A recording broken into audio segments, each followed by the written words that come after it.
I've been experimenting with what I call a Micro QRP station. I suppose it's a sort of thing that is the modern day version of the spy transceiver. I think the aerial has become disconnected. Just hold on, let's reconnect the aerial. Right, I've now reconnected the antenna. This really is, let's say, what you might call a modern day spy set. It's very compact, although it's sort of spread out a bit at the moment. I've got here the QMX transceiver. This will give me a 4 watts output on 40 meters, CW and SSB, but I'm only using it on CW. Talking about CW, I'm still using this little MFJ Morse key paddle. It's very simple, just bits of sprung metal there, all soldered together. But anyway, it works, does the job. I've got a little Elecraft battery there, which I think is 2.8 milliamp hour battery. That delivers about 11.5 volts, which is perfect for the QMX. Because the QMX is very frugal on power, that battery will last quite a long time. And then over here I've got my antenna matching unit, which is a Kanga kit which I built myself.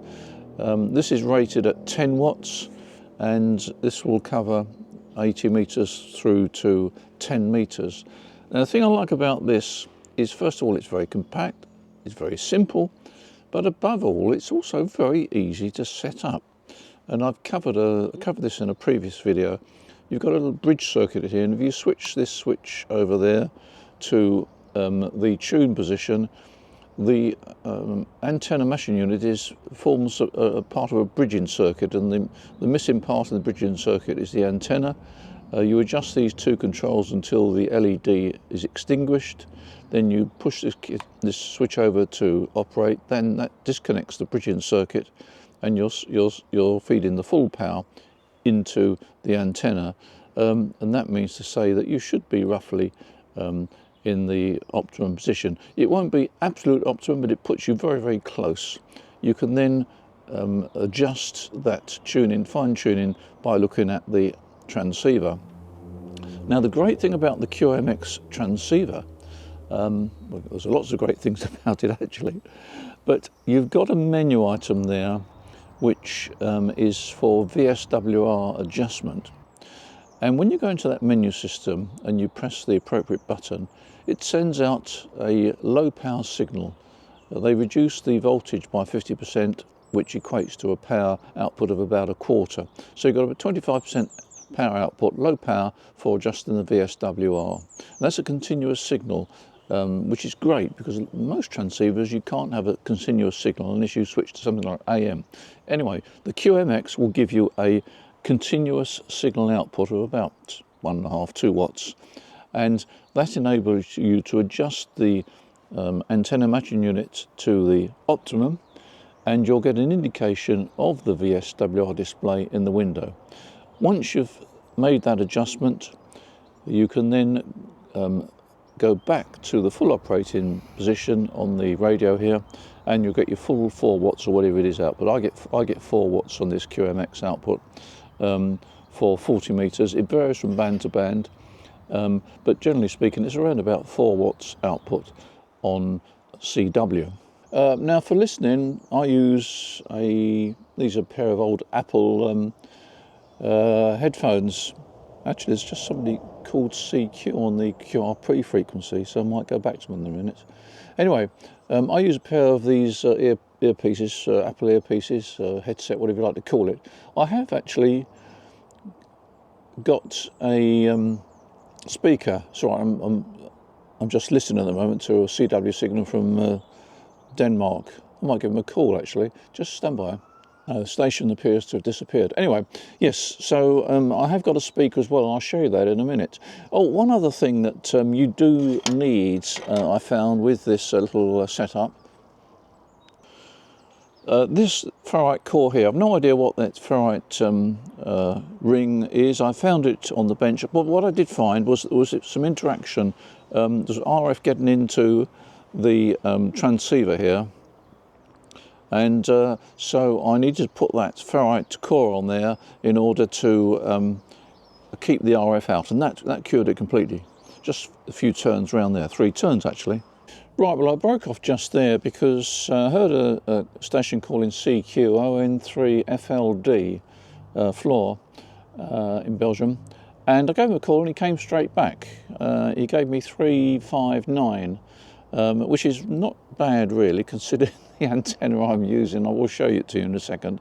But anyway, we had a QSO for about 5 minutes, exchanged names, locations, weather, signal strength, that sort of thing, and that was quite impressive really, considering that this is really a, what should I call it really, it's a really hastily set up station. The wire is around about 7 metres long, I think, just a bit of random wire, and another bit of wire which is lying on the ground, which is acting as a counterpoise. There's no science in this antenna system at all. It's 2 lengths of wire. One I call the aerial, the other one I call the counterpoise, and it just really proves a point that you can set up a station very quickly. It's not the most efficient station, but it's a great deal of fun. And if I spend a bit more time sorting the antenna out, then I'd get better results. And let me just show you the system here, and I think you'll understand how very basic it is. I've already showed you the radio system here. Radio system, the station, what do we call it? And antenna mashing unit, Kanga, great little unit. You can buy these as a kit and build them. I've covered a video on that. The little ferrite core there to cut down or reduce any RF leaking back into the transceiver, absolutely essential. But it's only 3 turns. Then the QMX transceiver, again, it's a kit, or you build it, or you get it built. I had mine ready built because for me that was just too complex for my failing eyesight. Battery, you need around about 11 or 12 volts, nothing over 12 volts. The little Morse key, well, you use whatever you like.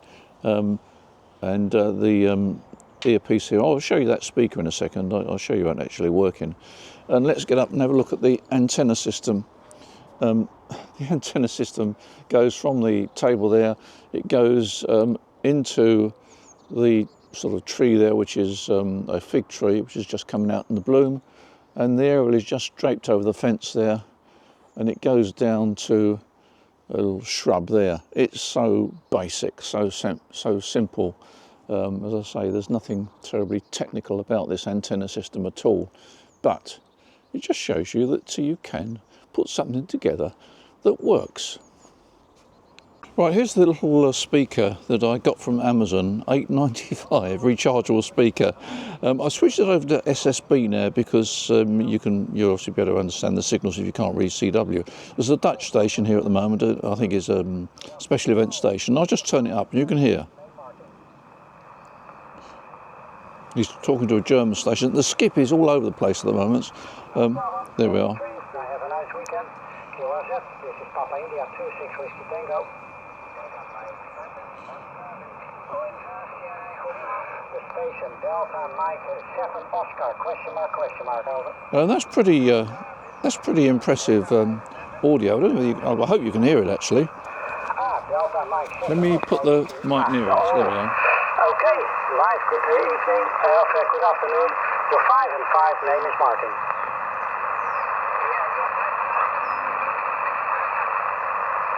Okay, thank you very much for the report. 73, have a nice weekend. And QRP, Papa India 26 Whiskey Tango. ON5 Sierra Echo Lima, goedemiddag Luc, 5-9 over. Ja, dankjewel. It's all long skip at the moment, so let's see if I can find anything. I'm not a guy telling people that I'm mechanically minded like myself, so I get the brunt of all the... Hope you're hearing that. That's a...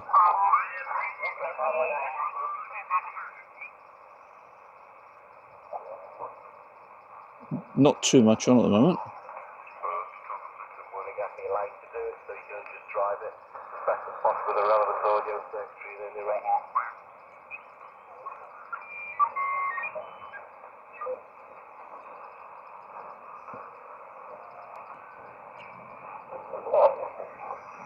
I think we're at the top of the band now.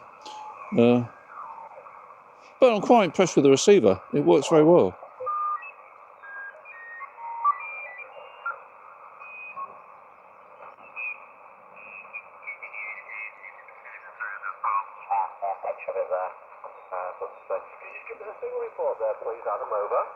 Nah, no problem. You're coming through 5 and 9 at the moment, Craig. Coming through nice.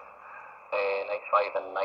It's up and down a wee bit, but in the clear with the band and what I would call it in a reasonable shape. You're coming through 5 and 9 here, over. Yeah, that's great, Adam. Much appreciated, much appreciated.